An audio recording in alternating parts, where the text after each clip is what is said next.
Disclaimer. I'm not getting paid to review this, but I was given a free review copy.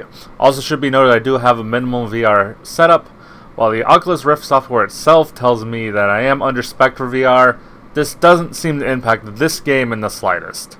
So if you need to know if this game would run on a low-end VR machine, it can. Rollerplay is yet another take on the alternative rhythm game formula. In fact, it basically is a simpler version of Audio Surf, just if Audio Surf only had Ninja as a game mode option. But then they added jumping and ducking to flesh it out. Graphically, the game isn't much to look at. You're just riding on a default grid textured bridge, and everything from the player models to the objects you're riding past just scream default engine assets as you're riding past them. On the plus side, though, despite how slapped together the graphics look, the game does still run very smoothly.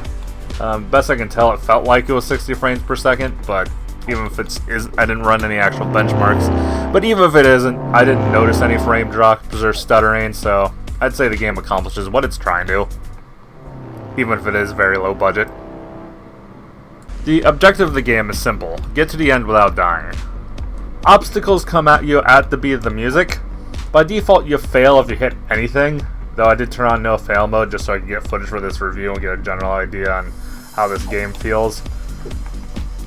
While the game isn't that hard, some of the control schemes do have a bit of quirkiness to them. For example, the lightsaber mode basically just you swinging this lightsaber and hitting the action you want your player to do.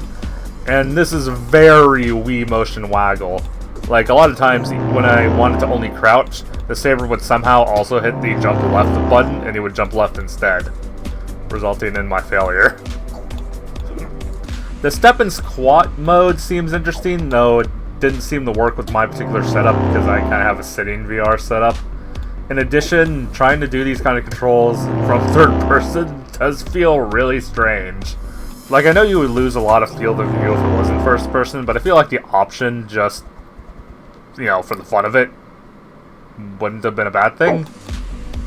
So lastly, I tried the button controls, which have been the most reliable so far, though you do kind of have, like, left and squat on one hand and then right and jump on the other, and it's really easy to get a little confused at a moment's notice as to which hand is jump and which hand is squat when you're still kind of getting the feel for the controls for this game.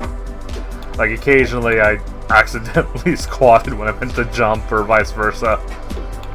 Not the most intuitive thing in the world, but something you can get a grasp on after enough playing. So yeah, so all in all, I played through a couple of the default songs. They're catchy enough.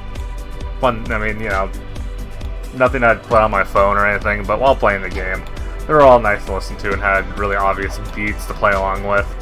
There is also a music editor, which I believe would help give this game a lot of mileage, especially if it has workshop support when it actually releases.